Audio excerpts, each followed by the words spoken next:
May 1979. 5 seconds. Start.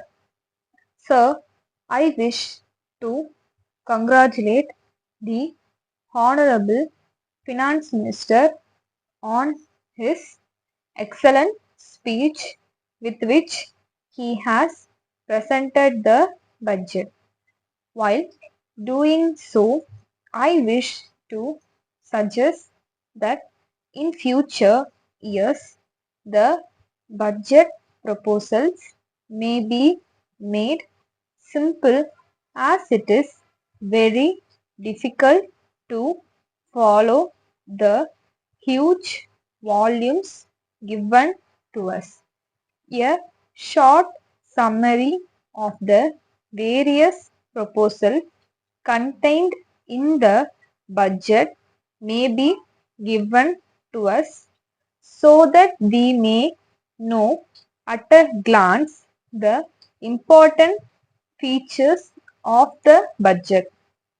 It will also help us a great deal in making our suggestions on the budget proposals.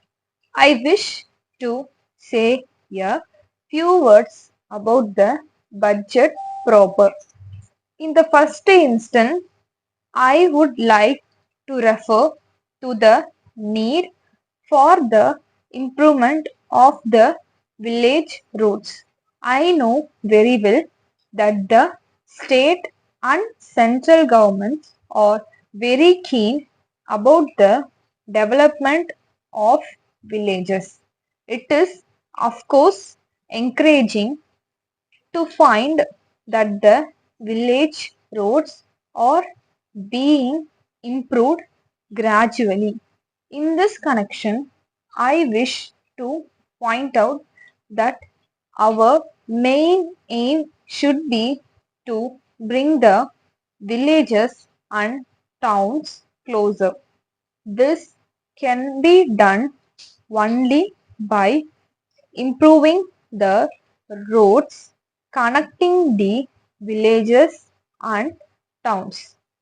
The many complaints that are now being made that the government are neglecting the villages can be avoided by improving the roads connecting the villages and towns.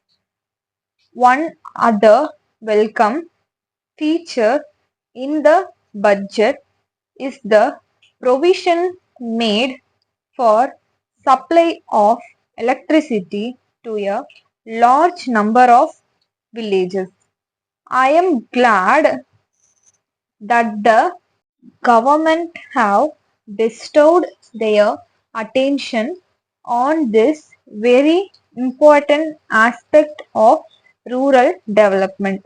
Only when we are able to provide electricity to all the villages in the state, we can claim to have done some justice to the villagers. In this respect, I should particularly pay my tribute to the Minister for Electricity. In the field of labor welfare, I am sorry to point out that the government could have done much more.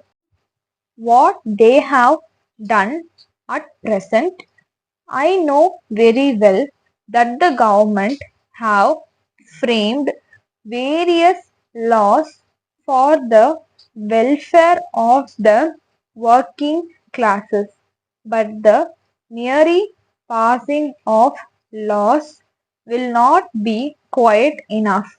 The government should ensure that the many acts passed by them with the object of helping the laborers are properly implemented. In our country, unless the laborers are able to lead a decent life, there will not be full happiness in our society.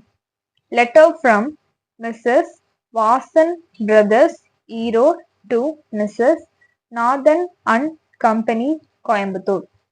Dear sirs, we very much regret to inform you that although you have acknowledged the receipt of our letter of the 5th ultimo and have agreed to supply the goods ordered by us, we have not yet received the goods. This is causing us great inconvenience. Most of these goods are intended for one of our best long-standing customers who needs them very urgently. Based on your assurance to supply the goods within a week, we have promised our customer to supply the goods in time for his work. But even a month after the promised date, it has not been possible for you to honor your commitment. This has affected our name and fame. We trust that you will make all possible efforts that are necessary to prevent our taking any action against you, which will be unpleasant to us as well as to you. Yours faithfully.